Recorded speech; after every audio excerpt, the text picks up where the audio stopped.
Welcome to Zilla Cabs. Recently we spent a few days with Nolly recording a load of speakers. We used a track written to illustrate different aspects of heavy playing and the importance of hearing them in a band mix. In this series you'll find out what we discovered.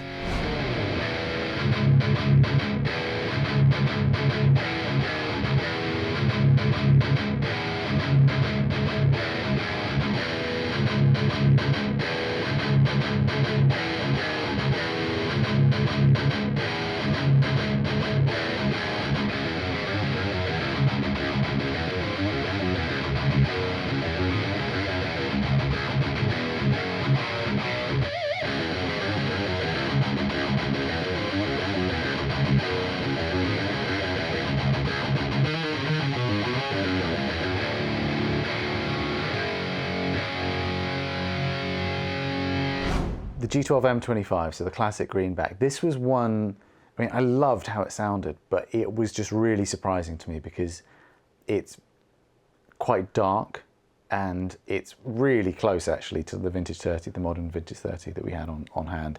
And that's not what I tend to think of when I think of a Greenback. And, you know, this got to the point where we were wondering if the cab was wired correctly. It definitely was. Wonder if the mic position was non-favorable or had moved. We adjusted, still had the same character. It's a really great sound, but it just had me really questioning what was going on, because normally to me a Greenback is an edgier, brighter sound than a Vintage 30. The Greenback for me was always a speaker that you want to say sounds warm and bold, but when you record it, you almost have to use the word sizzle, because you're like, oh right, there is some brightness in this, there is some aggression in there. And then when you reference it to the ones what I would call either side, the M Creamback and the EVH, they're the warmer, bolder ones.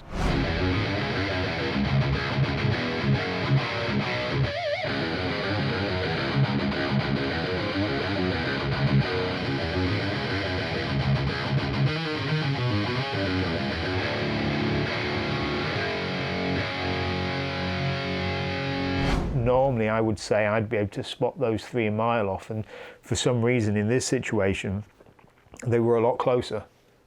Yeah. And I actually really I loved the Greenback. I thought it sounded great. It's quite soft in the low end, like the palm mutes are possibly the most uncontrolled out of any of the speakers that we did. Like they're really moving a lot of air on the palm mutes, which isn't a bad thing. And like we were talking about with the EVH, that could make lead playing, or, you know, if you're doing the kind of riffing that's more single note based, or just generally not doing much palm muting in your music, we're using an amp that's really tight, that could very well mean that none of those things are an issue with the Greenback. But yeah, I think it's a really great sounding speaker, actually, a really, really beautiful sounding speaker. I do think that the Greenback works particularly well in the Fatboy 2x12. That's kind of almost my home. It always brings a smile to my face, which is also why it kind of surprised me, because I do know the speaker really well. Yeah.